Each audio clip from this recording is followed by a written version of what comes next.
La agenda económica PM de este jueves muestra un nuevo capítulo de la teleserie arancelaria, porque es una verdadera teleserie. Uno no sabe cómo va a seguir, qué va a pasar en el siguiente capítulo, porque, por ejemplo, hoy volvió a subir Donald Trump los aranceles a China a 145%. Y a diferencia del miércoles, los mercados se desplomaron y obviamente vuelve la incertidumbre. En medio de todo esto, ¿qué tiene que hacer Chile para prepararse para un futuro económico que puede ser muy exigente? Se está hablando de postergar la reforma tributaria. Algunos dicen que hay que adelantar la baja de impuestos. Hubo reunión de exautoridades en el Ministerio de Hacienda. Allí estuvo Natalia Muñoz.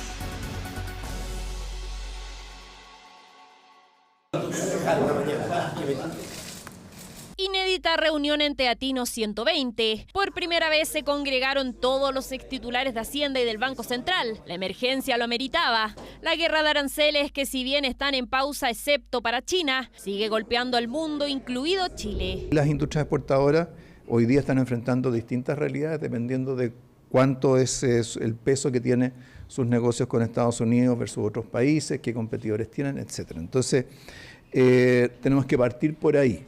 ¿Qué es lo que eso va a requerir en materia de recursos? Ya lo iremos viendo. Eso no implica un cambio radical de la situación fiscal, pero sí que tenemos que tener la flexibilidad. Fue muy valiosa en términos de compartir conocimiento, experiencia en un entorno mundial que hoy día tiene mucha incertidumbre y en el cual este grupo en su conjunto ha tenido la riqueza de aportar su visión, su mirada, su diagnóstico. Grupo diverso que aportó ideas de cómo debe prepararse Chile si la economía mundial se resiente. Si bien no se definieron medidas específicas, sí se analizó cómo conducir las negociaciones con Estados Unidos, reducir la incertidumbre, intensificar la cartera de inversiones y fortalecer vínculos con otros países. Plantear las ideas de la visión general que cada uno tiene sobre la situación y dar algunas recomendaciones en la experiencia de cada uno. Y en eso la reunión fue extremadamente útil. Yo les diría que a pesar de que hay algunas diferencias, todas esas diferencias están dentro de un marco de unidad. Este es un shock deflacionario. Lo que tenemos hoy día nosotros es caída del precio de los commodities, la depreciación del dólar en el mundo también está poniendo presión a los precios hacia la baja.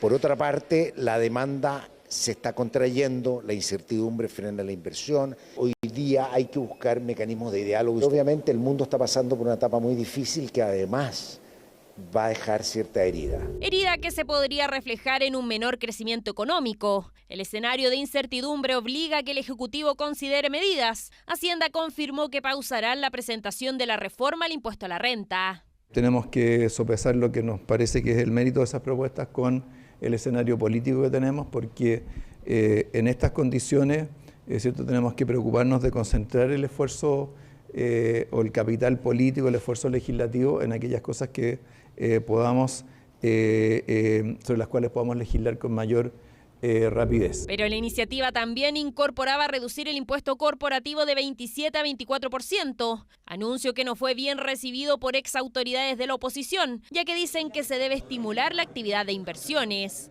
Chile tiene que reaccionar, uno, siendo muy prudente en sus declaraciones, dos, negociando con Estados Unidos a la luz del Tratado de Libre Comercio que tenemos, y número tres, tener un plan de acción. Ese plan de acción tiene que tener el foco en crecimiento, en cómo tener una agenda corta que impulse la inversión, que baje los permisos, que genere incentivos de invariabilidad tributaria. ¿Qué podemos nosotros hacer, ¿no es cierto?, para compensar el mayor costo que van a tener nuestros productos en los mercados internacionales y particularmente en Estados Unidos? Bueno, sabemos el tema de permisología, ser más eficiente, hacer las cosas mejor. Hay mucho que hacer en eso. Mientras tanto, la teleserie de los aranceles sigue. Este jueves Estados Unidos siguió apuntando a China y subió el arancel a 145%. Esto frenó las alzas bursátiles. Si en Asia hubo fuertes subidas como el 9% en el Nikkei de Tokio, y en Europa los avances de las principales plazas rondearon 3 y 4%. Todo lo contrario pasó en Nueva York. Otra vez los índices más importantes cayeron entre 2 y 4%.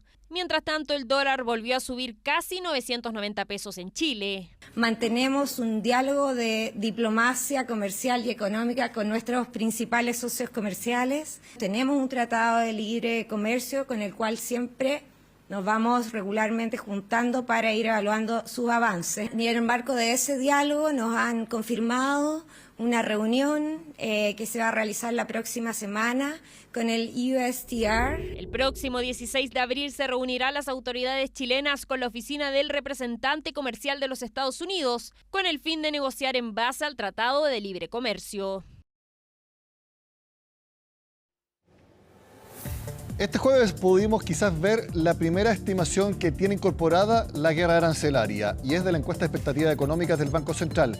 Y, efecto o no de esta guerra, hay baja de las estimaciones de crecimiento y están prácticamente todas fijas en 2%. Fíjense en la gráfica que preparamos.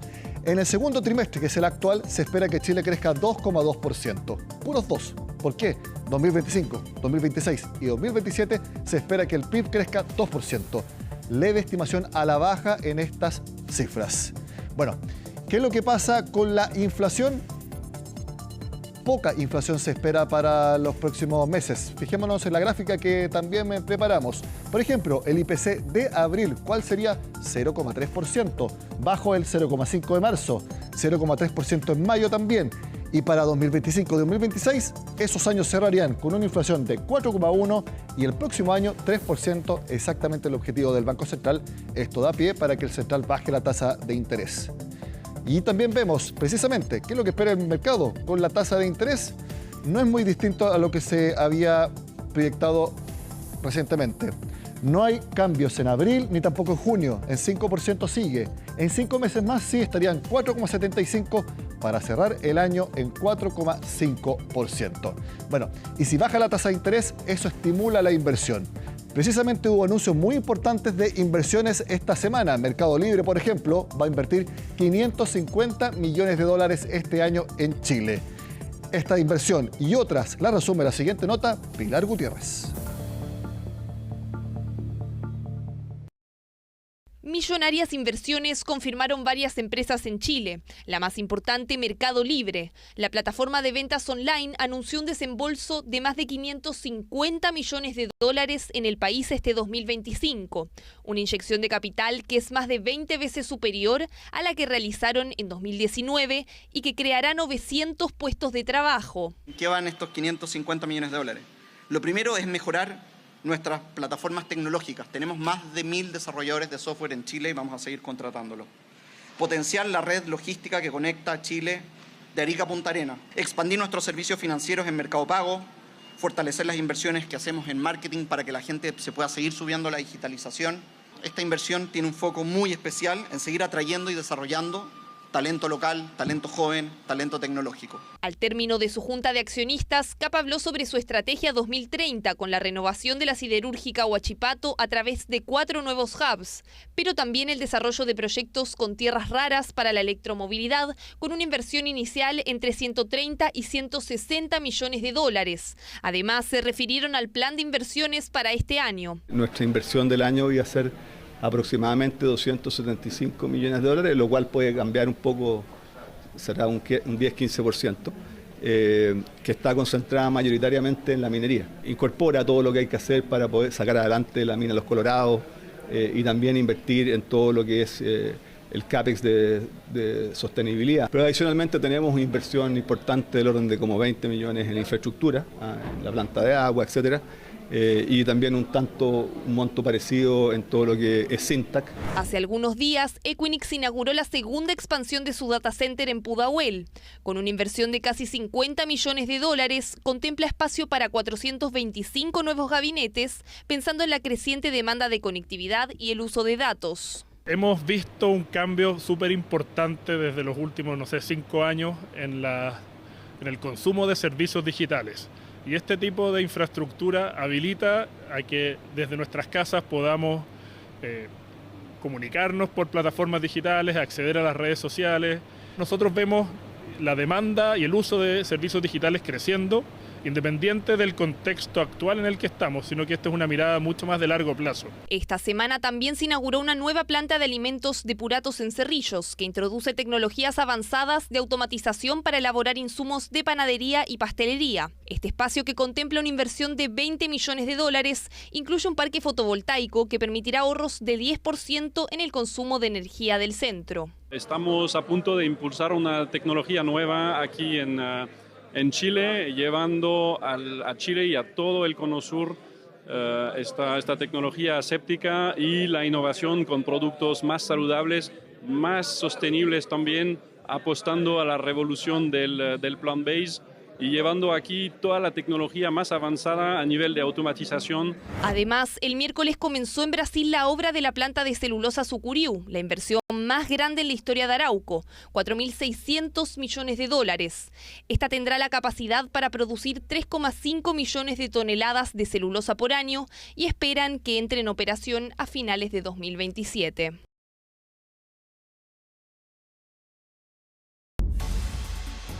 Como es jueves de empresas en Agenda Económica, les quisimos mostrar esas inversiones. Y al regreso estaremos hablando de otra que involucra más de 4.000 millones de dólares en total. Me refiero a la expansión del puerto San Antonio. ¿En qué está? ¿Cuáles son los plazos? ¿Cuándo podría estar operativa esa expansión? Lo vemos al regreso.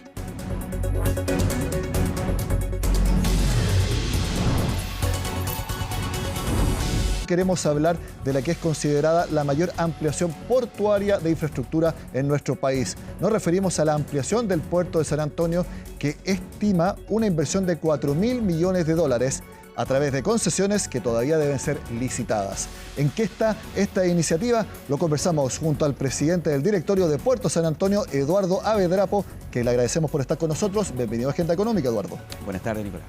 Es muy importante que las personas sepan la diferencia entre los concesionarios que operan el puerto y la empresa portuaria San Antonio, que es la que usted lidera. Efectivamente. A ver, el año 1997 se dicta en Chile una ley que terminó con lo que era el antiguo Emporchi, que era la empresa portuaria de Chile que administraba los 10 puertos estatales, y se tomó la decisión de que cada puerto fuera una empresa en sí mismo. San Antonio, Puerto San Antonio, Valparaíso, Iquique, Arica y así, hasta la empresa portuaria austral, ¿no es cierto?, en Punta Arenas.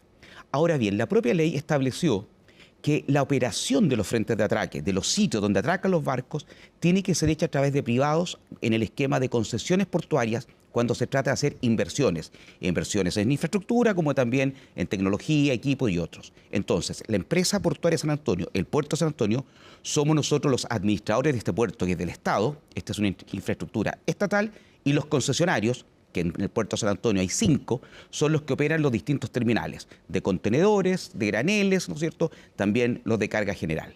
Por eso es muy importante, y usted es la persona indicada para hablarnos en qué está la famosa ampliación del puerto San Antonio. Y digo famosa porque usted trabajó en el anterior gobierno de Michelle Bachelet, y me acuerdo que fue en Michelle Bachelet 1 que se habló del megapuerto de Chile y que finalmente se tomó la decisión de que fuera en San Antonio. ¿En qué está actualmente esa iniciativa? Hoy día estamos ya en la etapa de licitación para la construcción de las obras del molo de abrigo, que es lo primero que hay que hacer. Esta no es una bahía natural, hay que crear una bahía artificial, hay que hacer un molo que va a tener 4 kilómetros de longitud, casi 1,7 kilómetros hacia el mar. Para que las personas sepan, ¿qué es un molo? El molo, el rompeolas, donde chocan las olas para generar aguas abrigadas al interior de ello. Eso yo estuve viendo que requiere 16 millones de metros cúbicos de roca. Así es. Y adicionalmente usted tiene que remover otros tantos millones de metros cúbicos de material para darle profundidad a la poza, porque usted sabe que los barcos necesitan una cierta profundidad para poder entrar a la poza, ¿no es cierto?, que es el área donde atracan, y eso implica también dragar el fondo marino. Eso es muy importante. Ahora, afortunadamente, y esto es muy importante desde el punto de vista de la sustentabilidad ambiental, todo lo que se va a dragar en el fondo marino se va a colocar justamente como base para los futuros terminales, para los futuros sitios o frentes de atraque donde van a atracar los barcos. Entonces aquí no va a haber, por ejemplo, como había el peligro, ¿no es cierto?, que se hubiera tenido que ir a botar ese material o al mismo mar o a algún otro lugar, se va a aprovechar. Eso es algo muy importante. Perfecto, entonces eso está en proceso de licitación, pero tengo entendido que el cronograma indica que esto debiera estar adjudicado en aproximadamente un año más. Efectivamente, nosotros estamos esperando que en enero del año 2026 recibamos las ofertas. Esta parte se licita como una obra que va a contratar directamente la empresa portuaria San Antonio, la va a pagar la empresa portuaria San Antonio, ¿no es cierto?, con sus propios recursos. Para eso vamos a tener que endeudarnos, por supuesto. Vamos a contar en parte con la garantía del Estado para avalar, ¿no es cierto?, esa deuda.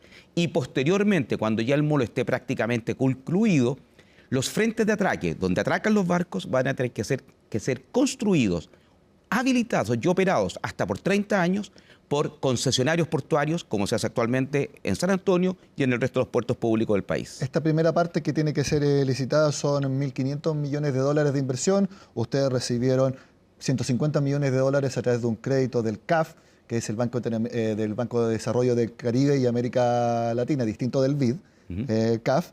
Entonces, esto es para generar el espacio, para generar aguas más tranquilas y más profundas de la que hay actualmente en San Antonio, para que vengan incluso buques de hasta 18,5 metros de quilla, de profundidad. No, la profundidad que va a tener que tener la poza es del orden de 18,5 metros. La profundidad para los barcos tiene que ser, ¿no es cierto?, del orden de 15,5 metros. Obviamente los barcos no pueden topar el fondo del mar. Entonces, esa es la profundidad que tiene que darse, que es, hoy día estamos cerca de los 14 y tanto, 15 metros, pero tiene que ser una profundidad superior atendida a la mayor magnitud de los barcos, que no es solamente el largo, porque aquí todo el mundo habla del largo de los barcos, pero también la anchura. Esto entonces está siendo licitado y están interesadas aproximadamente 34 empresas internacionales. ¿Ese es el total o también se suman a otras que son nacionales? A ver, nosotros iniciamos en abril del año 2024 con un llamado a manifestación de interés, donde 34 empresas nacionales e internacionales participaron de todas partes del mundo, Europa, de Asia, Norteamérica, Latinoamérica, obviamente de Chile. Y de ello luego nosotros llevamos un proceso de conversación técnica con ellos para conocer sus experiencias, darles a conocer a su vez las características técnicas e ingenieriles, todo esto bajo un esquema obviamente de la debida confidencialidad, cláusula de confidencialidad, para poder entregar libremente la información, pero que no vaya a fluir. Y lo que hoy día llamamos en el mes de enero es ya propiamente a la precalificación de las empresas, una vez que determinamos cuáles son las condiciones técnicas, de experiencia y también la capacidad patrimonial que tienen que tener las empresas constructoras. Recuerden que son empresas constructoras de una obra marítima de gran envergadura. Es marítima, no es lo mismo construir en un lago, ¿no es cierto?, o en un río, y por tanto, si bien hoy día, la semana anterior, ya teníamos una treintena de empresas que han pedido las bases de precalificación, no todas ellas, por supuesto, van a participar, porque aquí van a tener que ser empresas constructoras de gran relevancia, que posiblemente van a tener que asociarse o subcontratar, por ejemplo, las obras de dragado y las obras que también hay que hacer en las áreas aledañas al puerto, al futuro puerto. Como conectividad. Como conectividad para traer el material, para copiarlo, una estación de transferencia ferroviaria para pasar el material, ¿no es cierto?, de camión a tren y luego llevarlo hacia el interior de las zonas de trabajos. Entonces, esta es una obra muy compleja. Como usted bien dijo, calculamos en el orden de los 1.500 millones de dólares solo la obra de construcción del molo y las obras conexas. A eso luego hay que agregar las obras, ¿no es cierto?, de compensación y mitigación ambiental, más las obras voluntarias que nosotros queremos comprometer para con la comunidad de San Antonio. Y adicionalmente luego tiene que venir la inversión en los frentes de atraque, que por eso se calculan para todos los frentes de atraque del orden de otros 2.500 millones de dólares. Y luego habrá que la empresa de ferrocarriles del Estado tiene que hacer una inversión en un corredor ferroviario con un centro de intercambio modal que permita que aproximadamente el 40% de la carga del puerto se mueva por tren y no todo sea por camión. Tiene que haber una sinergia logística total.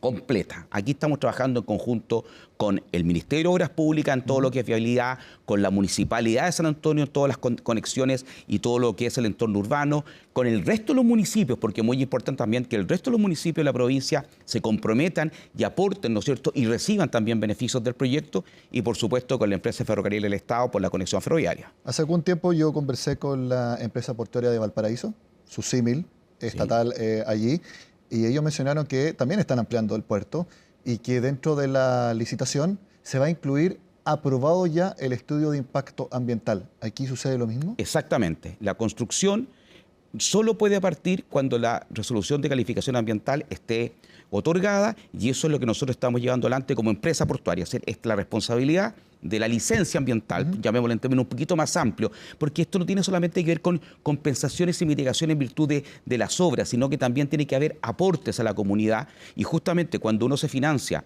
con la banca multilateral, hay mucho de exigencia en términos de el beneficio hacia el entorno territorial, ¿no es cierto?, y humano a este tipo de proyectos. Usted que ha trabajado durante muchos años en concesiones, el hecho de que el Estado, al momento de licitar, ya dé el visto bueno, el permiso ambiental totalmente aprobado, es un atractivo mucho mayor para que privados vengan a invertir, que compitan por esa inversión, teniendo en cuenta todos los problemas que hemos visto en los últimos años en la llamada permisología? Sin duda, porque el riesgo, ¿no es cierto?, que hay un riesgo en las medidas ambientales, tanto los tiempos que tome la tramitación, que eso ya es complejo, adicionalmente el costo de las medidas y su implementación. En este caso, esto va a ser una responsabilidad íntegra de la empresa portuaria San Antonio. Sí le quiero hacer, y perdónenme que vaya a una vida pasada en el mundo de las concesiones, hay una diferencia, porque muchas de las concesiones que en Chile se han otorgado durante estos 30 años del sistema, lo que buscaban era que los concesionarios desarrollaran la ingeniería de detalle, y sin ingeniería de detalle usted no puede tener resolución de calificación ambiental. Por eso que en muchos de estos contratos de concesiones se traspasa esa responsabilidad y ese riesgo, evidentemente acotado, porque el Estado también lo acota, a los privados. Pero en este caso, como nosotros tenemos la ingeniería de detalle ya hecha, pudimos tramitar directamente la resolución de calificación ambiental. Nosotros venimos trabajando justamente con, les decía, con más de 30 empresas a nivel internacional, las más grandes del mundo en esta materia, y ellos recibieron, por eso les decía que fue bajo un esquema de confidencialidad, ¿no es cierto?, todos los estudios de la ingeniería de detalle, y en general, bueno, esto fue hecho además por una empresa de ingeniería experta, internacional, de alta calidad. Se hizo la simulación del futuro molo abrigo, que es la obra principal, en uno de los laboratorios más importantes en esta materia, que está en el Reino Unido. Entonces, creo que tenemos desde el punto de vista técnico un avance enorme y le da tranquilidad. Eduardo, cuando se inauguró el puerto de Chancay en Perú, la inversión directa de China, se encendieron las alarmas respecto a la competitividad de nuestra actividad portuaria.